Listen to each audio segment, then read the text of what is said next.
think, in the half decade that's passed since the Sendai Framework, it seems to me that the key challenges of disaster risk reduction for the DRR community have at least been clarified, even if they're still absolutely terrifying. And I guess two of the big challenges that are around there is, first of all, this need to tackle multi-hazards, and even more than that, systemic risk, risk that basically cascades through natural, economic, social, political systems. So that's one complexity.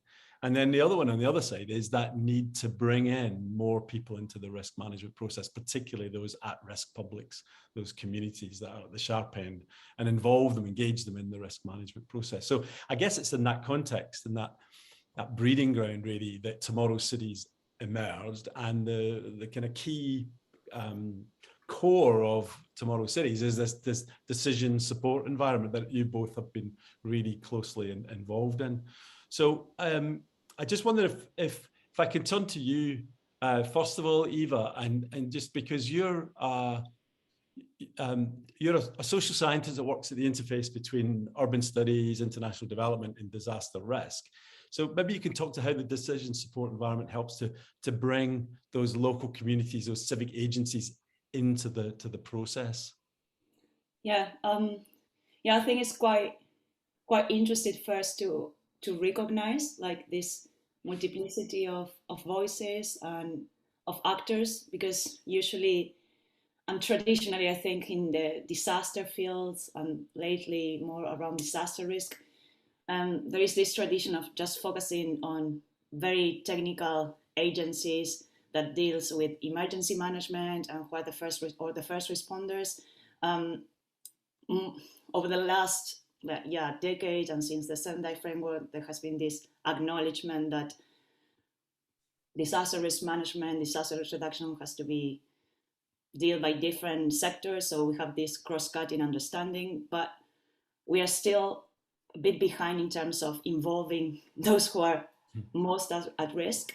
Even when we say it, there is a lot of, in terms of discourses, we keep saying leave no one behind, but we are still like a bit far away from how we can actually translate that into real and material action. So I think what we are trying to do in the project is to actually trying to materialize those aspirations, if you want, in terms of, and propose different avenues about how we can bring these different voices from the most marginalized social groups, which are also different in different contexts, and especially recognizing that many of those groups are currently in urban contexts and in cities, and there are also going to be more of these groups in these urban settings in the future, given the current trends of urbanization. But how do you do that? How do you bring them in? That's the interest. Oh, that's the hard bit, I guess. That's the hardest part, I would say. And what we are precisely trying to do is to propose different ideas in terms of methodologies about how to break those traditional, in a way, how to close those gaps, because usually it is also difficult to bring like those actors in governments to speak to those communities who are in hazard-prone areas. And in many cases, some of the approaches that have been taken until now have been quite controversial, such as relocating individuals without considering why they are living there in the first place. So I think the starting point is to understand like the different perspectives of different actors. So rather than just taking unilateral decisions, and I think that's the idea of creating a decision support environment where these kind of conversations can begin, but also acknowledging that it brings a lot of tensions into into the room. So we have to be very mindful about how we do that, because we can't just simply bring different actors into a room and pretend that they are going to agree on what are the next actions to be taken. Not if we're going to do it authentically and genuinely. So there are some methods, and I think our role as researchers also needs to be reflected upon. So are we facilitating these spaces? Are we having a critical role in participating in those spaces? Are we having a stand? So I think it's not just different actors, it's also about our active engagement in those spaces that we are trying to open up. But some of those spaces already exist. So in a way, it's also trying to leverage those spaces that already exist rather than just coming into a place and say we need to facilitate a participatory process where maybe there is already a multi-actor space where these things can start. So so from what you're saying, it sounds so we're trying to draw out of those communities some sense of a visioning of where they can see their city going and into the future. And Gemma, I mean, turning to you really, I mean, you're coming at it from a completely different perspective. You're a specialist in risk and resilience engineering, you know. So can you talk about how you take that input, that kind of visionary input that coming, probably very messy, I imagine, coming from the community, and kind of plug it into, I think what's referred to as the computational engine. It's of kind of crunching some hard numbers. How does that work? Yeah, so basically the idea is that we kind of formalize these visions that we get from a community in the form of a geospatial database. So this geospatial database contains everything that we need in order to model impacts and risk on the future urban system. So it includes, for example, buildings and infrastructure, but all the way down to even the individual person and you know, where they go to school, where they go to work, how they live their daily life, interacting with physical infrastructure within the urban system. So what this allows us to do then is it enables us to kind of quantify impacts of multi-hazard events or potential multi-hazard events that might happen in the future in the computational model. But instead of just examining kind of conventional perspectives of natural hazard impact, like, you know, economic losses, because we're kind of tracking not just physical infrastructure, but also the social infrastructure that underpins the urban system within this geospatial database that we develop, we can actually, you know, go one step forward and develop really kind of people-centered ideas or measurements of the potential impacts of the hazards on the urban system. So then we end up being able to kind of measure and quantify risk in a way that's more relevant to not just the wealthier, but everybody in society. So those indicators are, as you say, moving away from straight economic losses, damage to buildings, fatalities, to a broader set of indicators around well-being. Is that what you're getting at? Yeah, exactly. So we could potentially measure well-being. We can measure, you know, this idea of population displacement, the number of people who are unemployed because their workplaces get destroyed, the number of kind of social networks that break down as well, the potential for you know, a long recovery on residences or schools or important infrastructure within the community as well.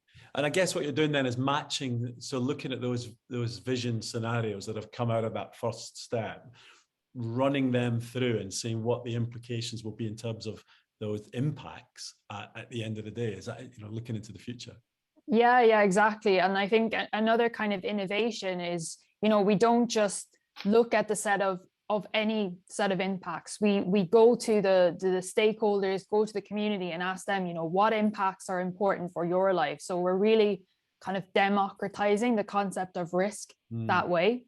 And then that enables us to kind of measure the effects of the multi-hazards in terms of the impacts that matter most, especially to the most poor and marginalized. Yeah. And then we can go ahead and compare different versions of what the future might look like in terms of those most relevant impacts. So Eva, just go back to you, how do you kind of close the loop then and go Because presumably this has to be sense checked against the original kind of people. So how do you get that sense of consensus or non-consensus? Yeah, so as I said, like I think that the first step is to acknowledge that there are different positions.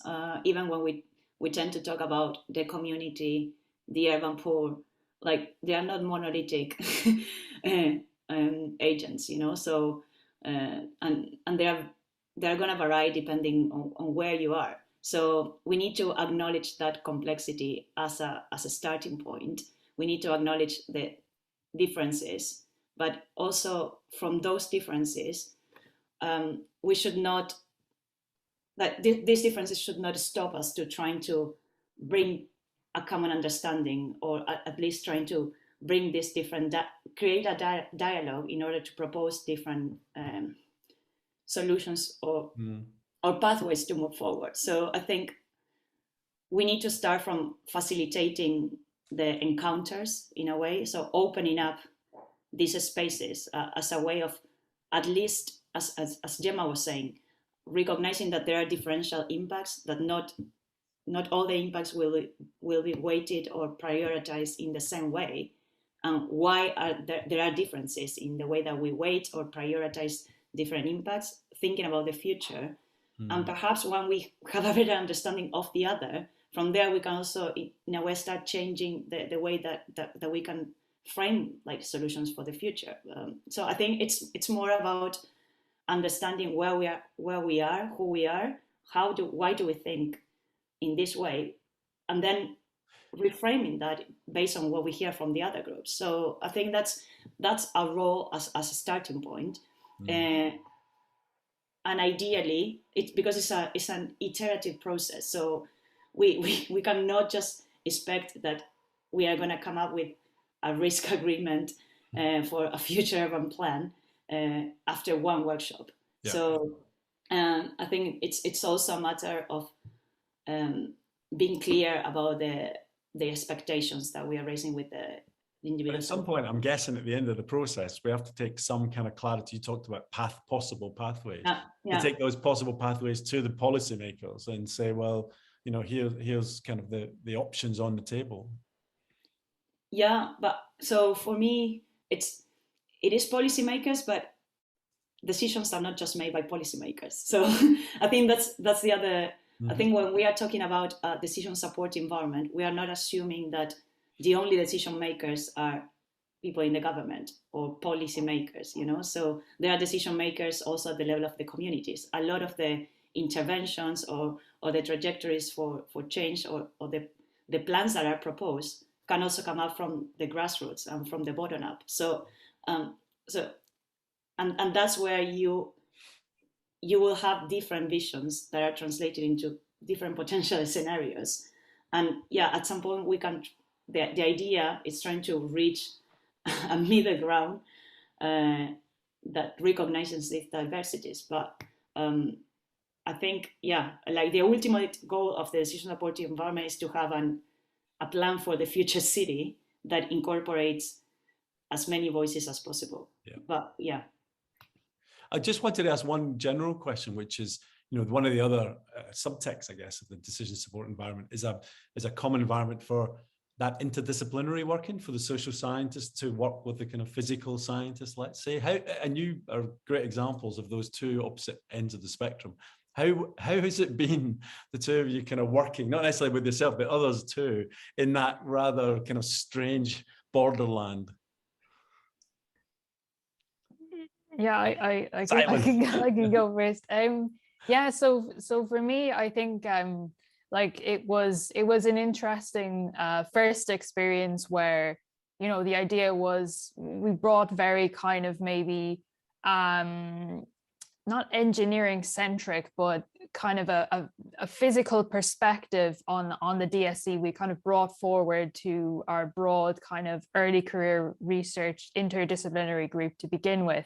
And it was a really great learning experience for me to understand kind of from the outset all of the different limitations that our perspectives have in terms of real world disaster risk reduction and management. And I think, you know, in general, I would say it's been a really, really positive experience to get to understand how other disciplines view and approach the practice of disaster risk management. And it's, yeah. Sorry, I cut across you there. I was just curious, how was it for you? So I think it's, for me, it's a great example of how also we should understand the multi-stakeholder spaces. It's exactly the same. So it's like the only way that we could actually work, and that we are still working and trying to work as an interdisciplinary group, is by understanding, first of all, where we are coming within our disciplines, and even with all the differences within our own disciplines. I don't even define myself within one single discipline. And I struggle usually to position myself in one silo area, you know. It is only after making that explicit to ourselves and also to the others in the group that we also start to be more respectful about so I think it's also starting to, like, if we want to work in a truly interdisciplinary way, we have to respect the difference. I think that's the most important thing, and I think that was something that it was really, really well managed within our interdisciplinary group. It doesn't mean that it has been easy because it is also a learning process. Like, I never worked with physical scientists before, not so much with engineers. It's a whole new vocabulary that you need to embrace. Even like we are writing a paper, it's like there are completely different ways of writing in different disciplines. There are different like publication requirements. So it takes time, but I think that there are fundamental principles that begin with this respect of the differences, and recognizing, as Gemma was saying, like that our own understandings and limitations and disciplines might have limitations that can be complemented and enriched by other disciplines, and that's where the richness of working with other people made this so interesting. So I was just thinking about that we're midway through the project, really getting into the last couple of years, and so I kind of sense that learning process is still going to, in fact, it's probably going to accelerate. There's probably in the next 2 years going to be a lot of learning, a lot of trying to understand how to get a blend together these very different approaches. But for now, both of you, Eva and Gemma, thank you very much for kind of talking us through that, and good luck as it continues. Thank you. Thanks.